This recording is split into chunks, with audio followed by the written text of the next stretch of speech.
طوله مسافة تشتهي الغرقان شهيق، لونه زي سرك الكاتمو، تكلم بالصديق أمه تتوحم على طين البحر، قبال تقابل والده صدفة على الطريق، على الطريق ليلة عندنا المراكبية، وهم ذاتهم ليلة اليوم بحر، كل بحر وانتو بخير. زي ما في عرق جبين الوطا في عرق جبين البحر. والليلة لقينا عم حسين، يا سلام عليه، واحد من أشهر مراكبية تبروف يعني حاليا وقديم كل واحد، وأنا كل ما بلقاه بسعد بيه يعني، لأنه هو زول عنده تاريخ وعنده فن تجاه صناعته في المركب وتجاه حاجاته.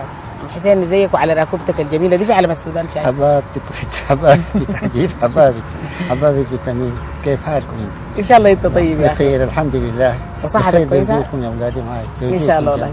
الله يبارك فيكم. عم حسين أنت منو اللي علمك الصناعة دي؟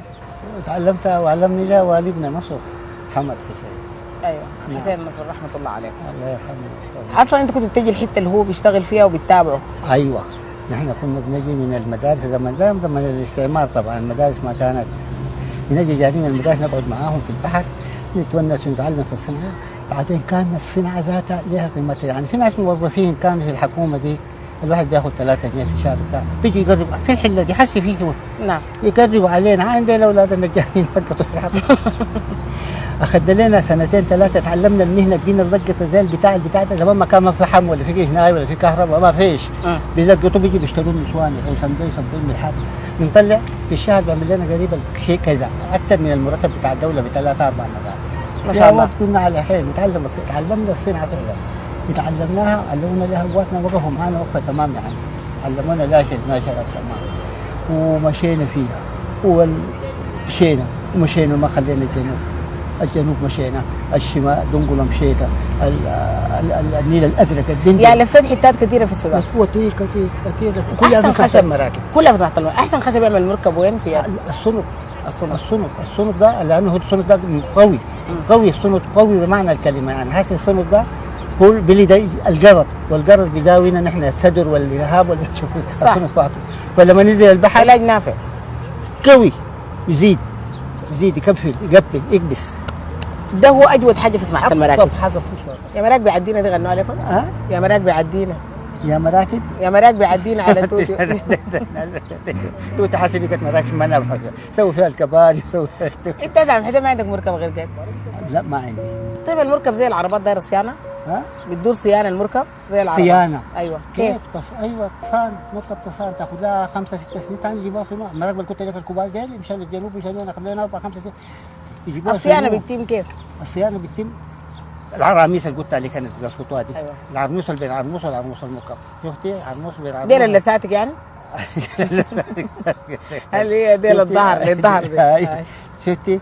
فديل هنا بيكون فينا الخلل بتاع البحر، خطوط المويه والبتاع المشكله دي بيقوم يا ستي لما انت ليك يجددوه ويطلعوا دايتك ويجددوه ثاني. فيها محل فيها خلل في اي محل يصلحوا لي اياه.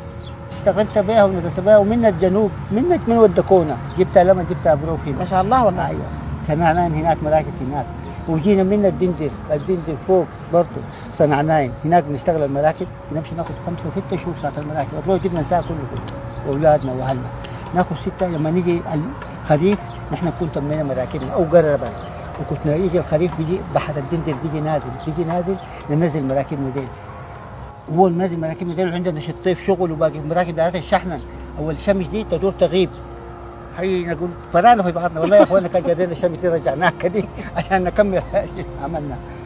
بعد ذاك نجي نازلين طوال، ننزل في مدني، من مدني نجي هنا العيلفون، ومن وين لما نجي خاشين هنا بزمان.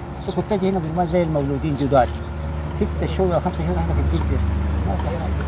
عم حسين ليه بينادوا المراكبيه الناس جاي يقول لهم دي عزومه مراكبيه؟ اشهر عزومه دي عزومه مراكبيه دي ما قلت لكم كبير كلامي ليك، قلت لك في مراكب كبار مشان الجنوب ديل 200 شوال ديل 2000 شوال ديل، فيها المركب فيها 7 8 نواتيه، وفيها معول طباخه، وفيها كابتن، وفيها رئيس. بيقوموا يسووا اللكل ده بياكلوا جوا المركب، ما بيبقى المركب في الساحه برا. أيوة. بعدين المركب بينك وبين المركب لما تدوري تملصي هدومك وتمشي المركب تحتي احتمال تغرقي بالعزومه ما في طريقه. فعزومه المراكب هو بيناك اهلا اتفضل، وهو ما لاقي طريقه يجيبوا هاي. عم حسين في مشاكل بتلاقيه في الشغل ده؟ والله في مشاكل برا، حصلت لي مشكله زي ما قلت لك، عندي كانت نقطه في الدين، كنا قاعدين في الدين 6 شهور، وبعد ال6 شهور جينا نازلين مشينا مدني، ومن مدني جينا علهون، جينا ماشيين داخلين العلهون دي نركب شاحنه، لا احنا تب معي 3 نفار، نزل هواء زي المواعيد دي كده، نزل الهواء ده، نحن بدل دارين نخش الضرع بتاع الجزيره ده، في بحرين، الجزيره فيها بحرين، دينا نخش بده ما قدرنا نركب، نركب مع شاحنه ثقيله والهواء كثير، دردقنا ودانا بهناك، جينا في قاعد الجزيره بقدام، خلاص مرقنا جينا بهناك راولناها عشان الهواء معانا، خشت وصلتها كده بس غرقت. يا الله. ده تعب 6 شهور.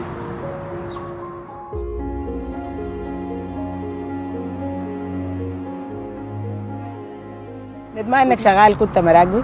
ندمان ولا سعيد لا بحياتك؟ سعيد، انا ما تلاقي تراث، الناس حسب جينا تراث ولا صح. دي مساعدة اكثر من كده، ما في.